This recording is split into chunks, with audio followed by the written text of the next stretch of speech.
everyone, and thanks for joining us on another episode of the All Might Be Edified Discussions on Servant Leadership. I'm Keith Pankow, the host of this podcast, and I'm excited to have a wonderful conversation with an old friend of mine that goes back to my elementary school days, Thero Mitchell. Thero Mitchell is currently the Director of Client Services at Intermedia, a software as a service company that helps over 124,000 businesses connect better with their portfolio of communications and collaboration solutions delivered through one highly reliable and secure platform. Intermedia's client services organization has been named JD Power Certified Assisted Technical Support, or CATS, plus TSIA rated outstanding 6 years in a row. He leads a technical services department of 30 professionals focused on helping customers and partners implement Intermedia's clouded solutions. The department has maintained average scores of customer satisfaction surveys of over 9.5 for the last 5 years. He holds an executive MBA from Pepperdine University and is PMP certified by the Project Management Institute and played running back for the University of Hawaii at Manoa, and of course, at my high school growing up. Well, welcome, Thero. Glad to have you on the show. Hey, thank you, Keith. I'm glad to be here. Yeah, super excited to catch up and get to see where everyone's going. And for those that don't know Thero too well, he has a great football background and he led his boys into playing soccer, and he's getting ready to travel overseas to France for one of his sons to play soccer over there, and just super supportive and super excited to be a part of that journey of his son's soccer. And it's great to watch him in social media and all these different avenues, because as a kid, I remember Thero and his family being one of the positive influences in my life, in a life that had kind of few positive influences, to be honest. And Thero and his family were just always stalwart in being good people, doing the right things. And I always just loved, especially Thero's mom, support at the football games, all throughout school. And she was very vocal. I remember, "Don't you hurt my baby. Don't you hurt my baby." And I loved it. And I still have fond memories of the Mitchell family throughout my life. And I just can't be more excited to present and amplify your voice on this show. Awesome. Thank you. Yeah, that's hilarious. That cheer. It's funny to think back on it now. When you're a kid, sometimes, I used to be sometimes a little self-conscious about it, because I used to, even in high school football stadiums, like I could hear her voice. I could pick out my mom's voice, right? Yelling above everybody else. And now looking back on it, right, it's just so grateful and such a good example of unconditional support. She was always just super supportive, always made time to be there and support me. So yeah, it's funny. I remember those days too, fondly. Yeah, and I was excited to recently learn that Thero's dad was a Coast Guard veteran. I didn't know that growing up, and I knew he was a good person, but I didn't know he was a Coast Guard veteran. And as I've chosen the Coast Guard as my vocation, I have an even stronger relationship and a view of your dad too. So that was exciting for me to see. And just, I remember reaching out to you, like, "I didn't know your dad was in the Coast Guard," and just got excited about it. Yeah.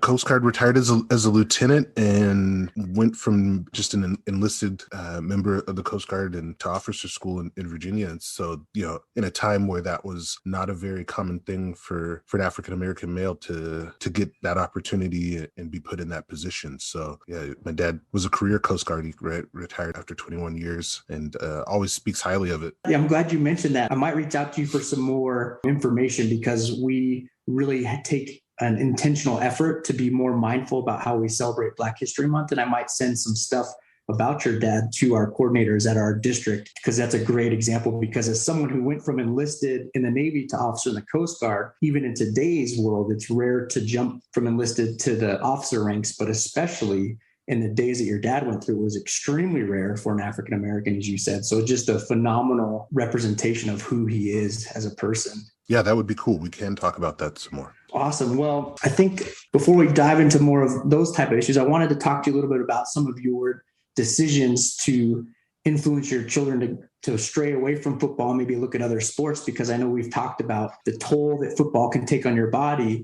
And I was thinking about it from a servant leadership standpoint, about how we use our own experiences to guide people on their path in a way that's authentically them. And so I was curious about some of the decisions you made, kind of guide your son, and how you let him allow that path to be his and not your path.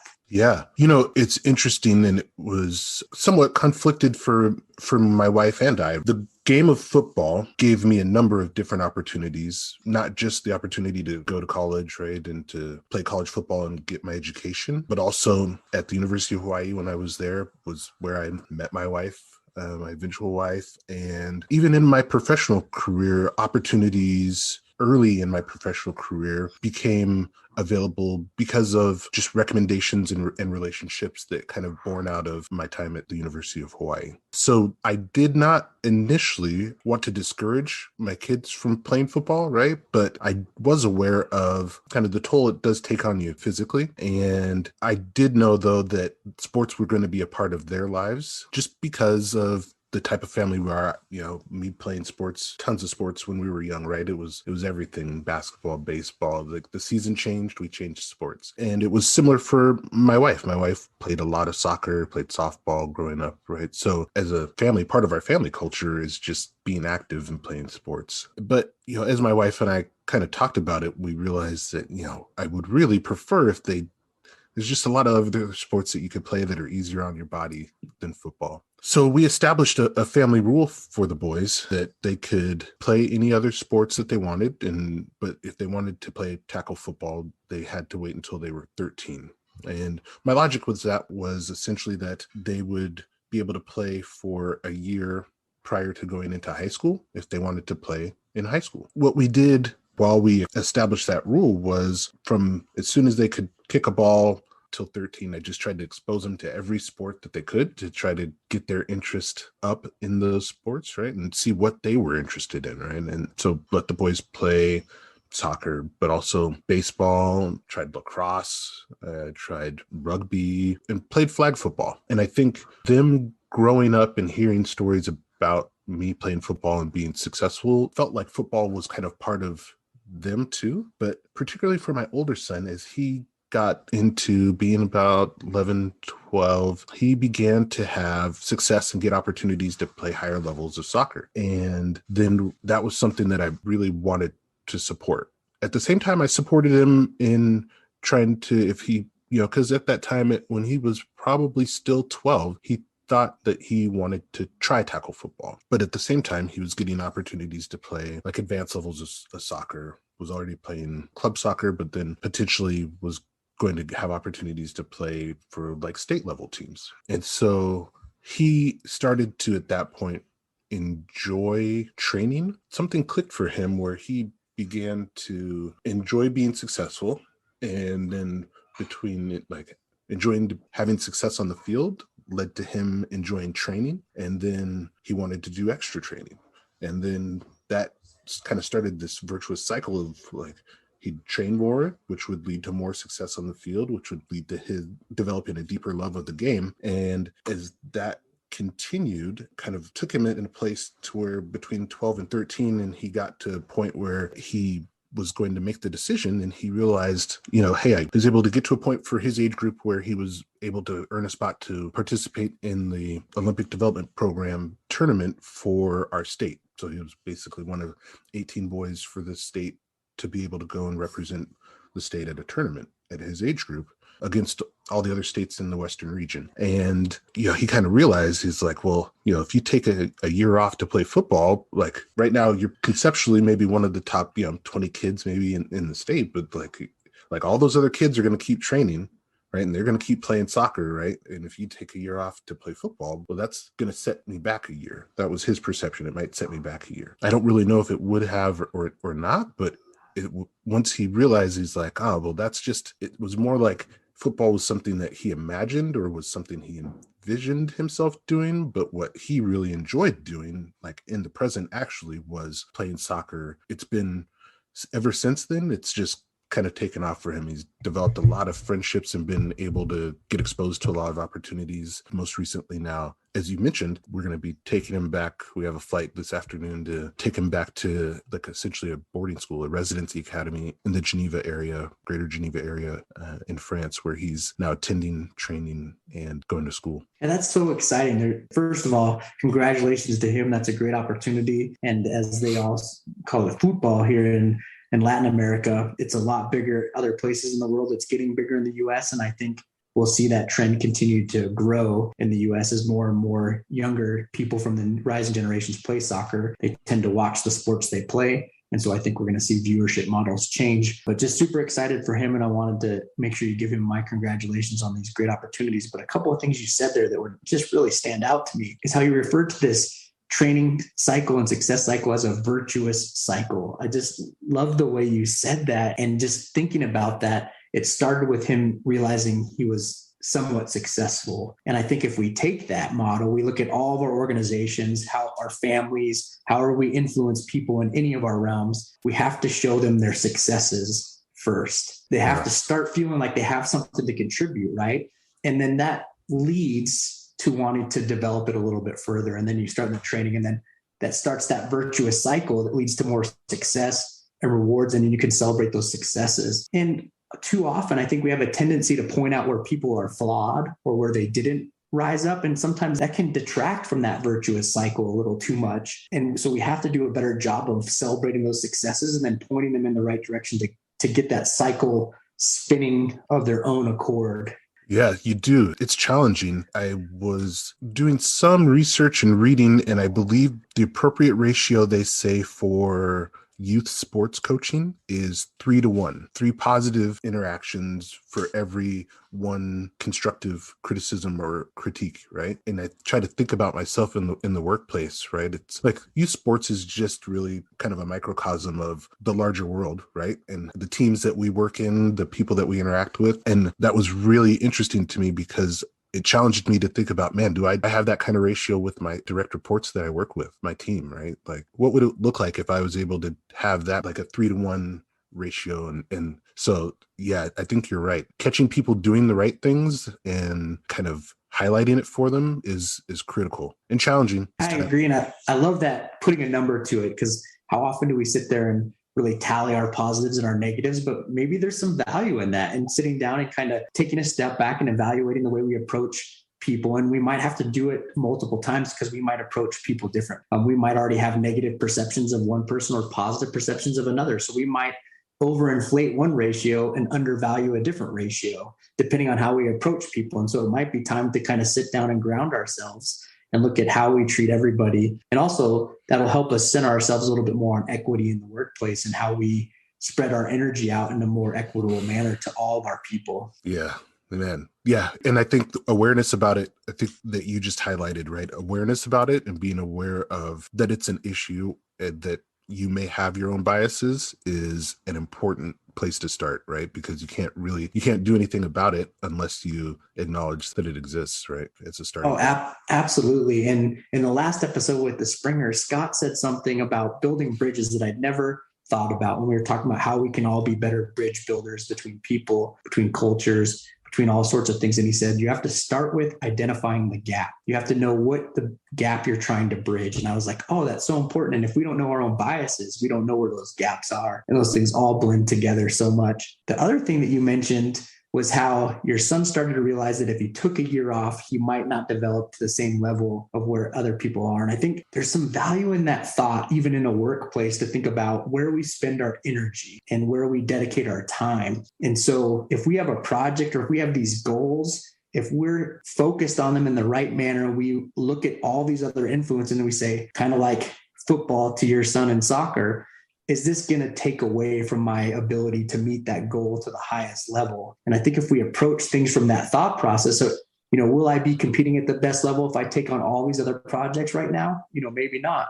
Maybe they'll help me get that first project better. But I think looking at it from what are these other things going to influence towards my goal is a great opportunity to do some even greater self-assessment and where we're propelling ourselves towards. 100%. Yeah. And I think something that you just mentioned, touched on, really resonated with me too. How you spend your attention and prioritization and your time, right? Like it's just a very finite resource. And even for me, for why that touched me right away was actually my word for the year is invest.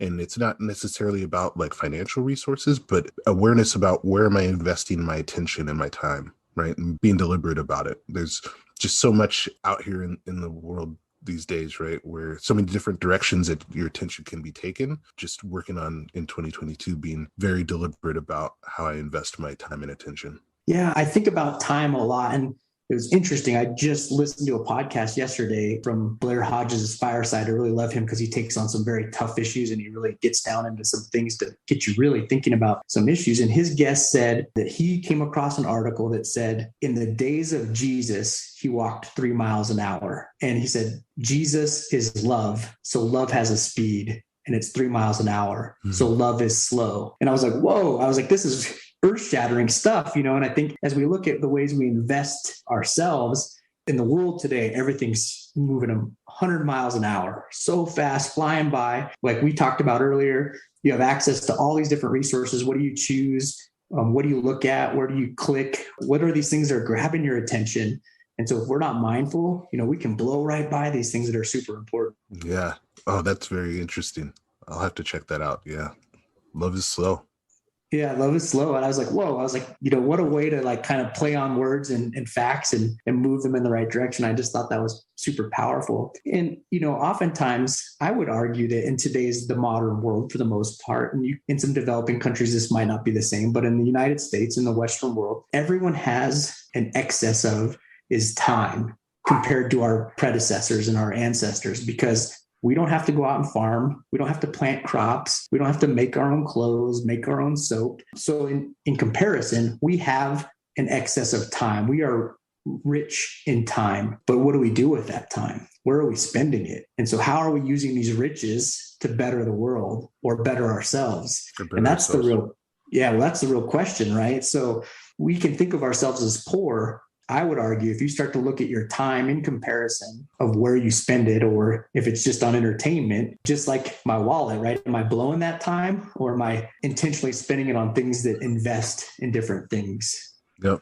That will help me or my community or my family down the line, right? But that's how I'd like to be spending the time and attention, right? And so, just try to be deliberate about it. It is a challenge, right? It is a constant challenge. Absolutely is. And I think it's a good opportunity to share this quote from Dr. Kirsch and Dr. Peters from the University of Wisconsin and Washington State Universities, respectively, where they talk about servant leadership. They say the basis of servant leadership theory is for leaders to act as servants to their followers or team. Within this framework, effective leaders are humble yet courageous. They emphasize follower empowerment and development, exhibit strong ethical and moral behavior, and put the greater good above their own self-interest. And I just love that thought. And so as we talk about this concept of time, how can we better use our time to emphasize empowerment, to put other self-interest above our own and the greater good? What do you think about that, Thero? Yeah, I think just with sticking with that theme of like investing time, I find in how I'm using that in the workplace is investing time in reassessing people's motivations, right? Understanding what's going on with people and knowing coworkers and colleagues as people. And then once I understand them as people, then it gives me a better understanding of what their motivations are, right? Not everybody's motivation is maybe compensation. For some people, it's financial resources enough to support family, to spend time with family, or it's recognition, or a number of different things, right? It's difficult to know that without knowing the person. So that investing that time to know people and know their motivations, and then understanding their motivations helps me in putting them into positions where they're going to be successful, and also finding the opportunities where they're going to be highest, best use for things that I need to get accomplished. I just love that thought. And I love how you really talk about how the connection to knowing people is so important to how you invest in them. And it's easy to think that we have this grand vision for the world, especially as a leader, as you try to move your organization in one direction, but you can get caught up in that direction and start to let people fall by the wayside because you didn't get to know them well enough. So I think there's a balance there that needs to be struck between moving the organization forward and also helping bring the people along within the organization. And Regan Howe talked about the power of culture in doing that. If we can emphasize our organizational culture, that can sometimes do it. And one of the things that I've really been thinking about a lot this year as we continue to grow and learn from this global pandemic is how we can look at the things like mental health and disabilities and other challenges that people face, and how we can make sure that these people aren't coming along because of a life event, or they aren't coming along because of a culture mismatch or an organizational mismatch, because sometimes those things can be clouded and look similar. But if it's a life event, we have an opportunity to help somebody reintegrate into the fold and grow. And it's important to know the people, as you said, to discern between those differences. Yeah, that's a challenge, right? And everybody has, even outside of the pandemic, right? Life happens to everybody. Everyone has life events at some point. I'm super fortunate to have a kind of another good example in my life that helps me with like the appropriate frame of reference for that. My wife is the senior director of human resources for a real estate investment firm, and her policy on interaction with staff and when she's coaching managers and interacting with members of their teams is to start with care. If you don't look at other people as just resources, right? They're other people, right? And if you start with care, it's much more likely that you're going to get like authentic feedback on what's going on and give you an opportunity, like you said, to help people, to help bring them along or help create a situation where they have the space to get out of and through whatever that challenge is with life. And then hopefully like having a culture in a workplace where you do that, then makes people want to give their best, right? If you're creating that type of environment, those are the types of environments that I enjoy being in and want to be in, right? Where I feel like other people genuinely care. I love that. Start with care. That is a great resource that you have your wife to kind of help you in your own leadership realm as well. And those are the great things about relationships in general, not just marriages, where marriage is a strong example of it, but all these relationships we build, we can learn from each other and we can grow from each other's strengths and these different things that people bring to the table. And I love the word diversity on so many levels, because if we don't have diversity, we think a singular way. We're very linear and we don't grow as much. But when we allow ourselves to embrace the gift of diversity, we allow ourselves to see things in totally new ways, in different ways. And one of the things we were talking about earlier is how the world of education is on the cusp of change, and it needs to change because universities are pricing themselves out of education. We're growing in this world where social justice and social equity are very, very important to people, and they should be. But how do we really mold education and these opportunities in a way that allows people to progress, and kind of looking at all the different levels of energy we have to spend? How do we take our energy and disperse it in an equitable manner? Those are tough things to figure out, but very important. They are. It is challenging. And this is education is a topic that I have a lot of interest in and is close to my heart. My mom, as you're aware, right, lifelong educator, started in the classroom as a teacher, moved into being a principal, and even now still works for the office of the superintendent as a coach for struggling and new principals and administrators here in Washington State. And yeah, it's very interesting to see what's going to happen. Since I've got, teenage kids now, it's interesting to see kind of how perspectives on education are changing. And I think it's one place where kind of commercial or marketplace is maybe a little bit behind. And I think it's starting to catch up, right? But it used to be standard where you see minimum requirements, bachelor's degree, right? For something that like a bachelor's degree isn't needed for that, right? That's not what you really want. What you really want is people to provide you some way to demonstrate their commitment and ability to meet certain bars and execute certain tasks over a period of time, right? And so there are definitely other ways we can get that, but I think we've got to be more creative about how we find that in changing those expectations. Yeah, I'm interested to see how that changes over the next few years.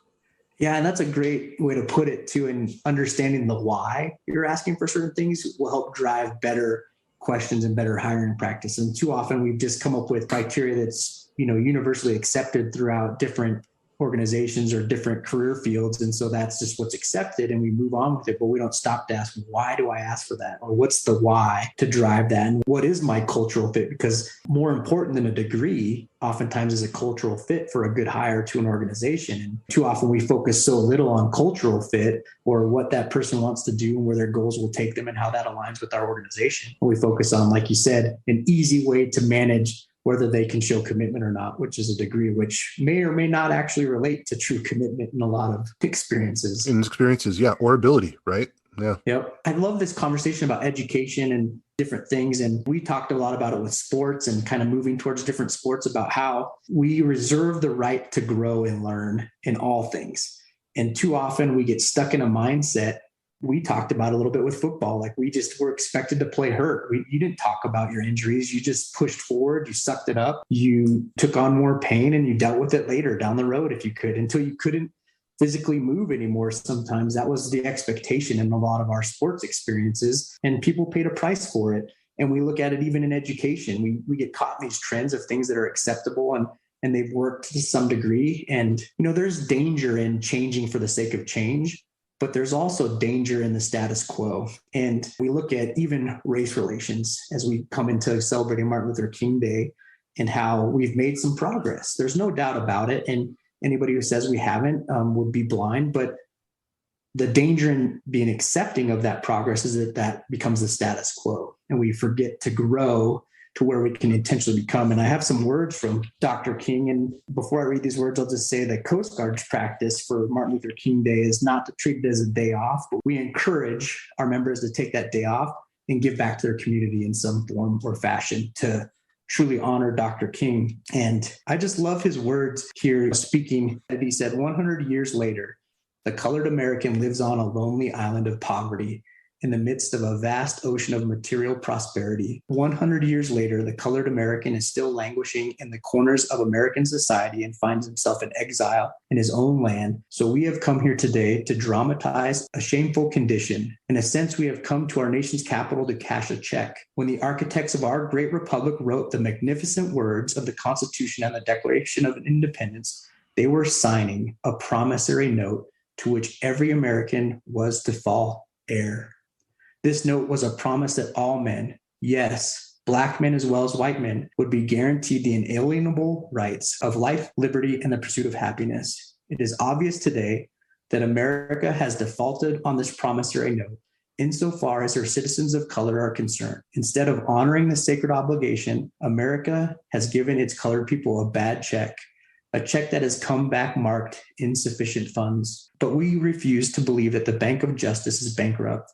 We refuse to believe that there are insufficient funds in the great vaults of opportunity of this nation. So we have come to cash this check, a check that will give us upon demand the riches of freedom and security of justice. I love those words. I love the idea and the value that he put on the ideas of America, and that although we hadn't lived up to those ideas for many years, and we could talk about the founding fathers and how well they lived up to those ideas, the important thing for us to focus on, in my opinion, is those ideas surpassed their ability. And oftentimes our ideas surpass our ability. And so the question is how do we raise our ability to put more investment, as you said, into the bank of justice, into the bank of opportunity, into the bank of equity, into the bank of love, into the bank of brotherhood and sisterhood? And how do we make that check broader for more people? So at a small level, or at a micro level, in my experiences, I found that you're always able to perform beyond current capabilities when there's leadership and support that have an expectation, right? And sometimes their expectation or that is set for you. I had an example in my home of having, I was fortunate to have my mom set really high expectations for me and belief in what I was capable of beyond what I believed that I was potentially capable of. And I think that some of those words of the founding fathers, right, maybe even unintentionally, set a very high expectation for us all, and acknowledging that that's the expectation, right? And I think having a culture where we may not agree on how to get there, but at least reaching agreement on what those things mean, right? Liberty, opportunity, and justice, right? Having just a shared culture and definition of that will allow us to then acknowledge where we're falling short, right? Like where you talked about before, like where are those gaps? And then start to build the bridges to cross those gaps. It feels like that there's not reasonable dialogue about it, right? It kind of comes, a lot of this comes full circle with some of the topics that we've discussed, right? It's about communicating with people and understanding others as human beings with their own fears and motivations, and accepting that, but realizing that as part of a larger community, right, it's in our best interest to all find the opportunities where we can, like, it's really better for us all to all be successful. And instead of the fear of loss of opportunity, it should be excitement about the prospect of greater opportunity for everyone, right? Larger pieces of a larger pie for everyone, if we can create an environment where everybody is successful. So I think it's really that. I think it's acknowledging that the expectation is high, communicating in a reasonable way that allows us to all have definition about where those bars are, where the bar is, and what the gaps are between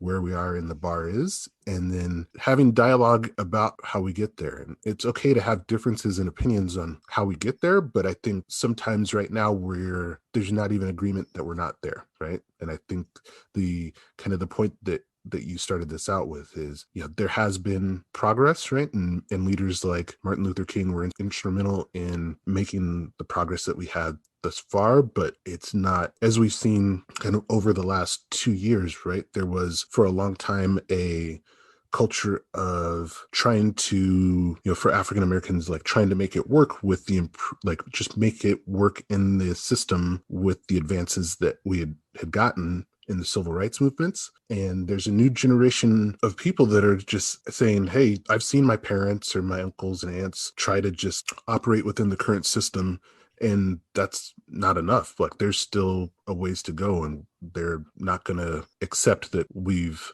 improved things, because there's still room for greater improvement.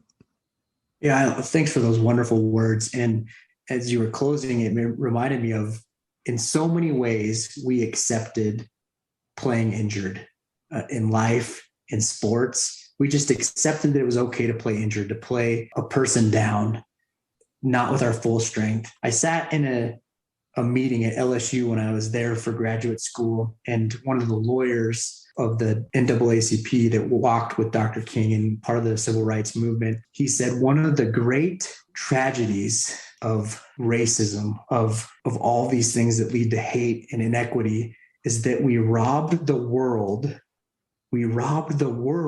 of potential. We robbed the world of these people that could have cured a disease. We robbed the world of these people that could have brought people together. We robbed the world of people that could have solved these educational challenges that we have today. We accepted playing injured and robbed the world of potential. And I don't think that's okay. I think we have to look to be better and better. I think we have to, as Dr. King said, believe the creed that the founding fathers come up with and find a way to make it a reality. He later said, I still have a dream. It is a dream deeply rooted in the American dream.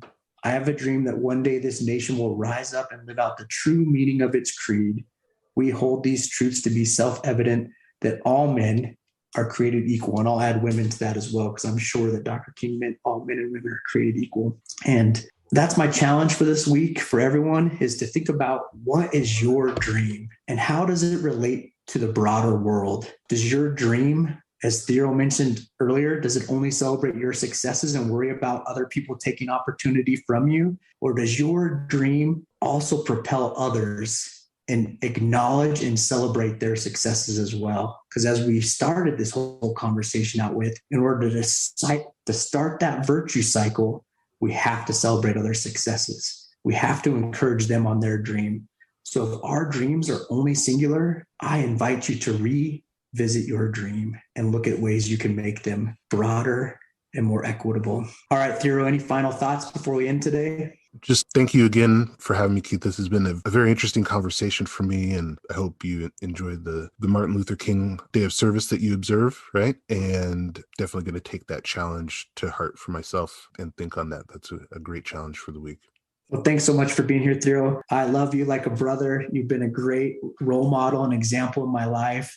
And I love watching you grow. And I'm just so glad that I had an opportunity to amplify your voice and to celebrate some of your successes, because the way I see it, the world needs more people like Thero Mitchell.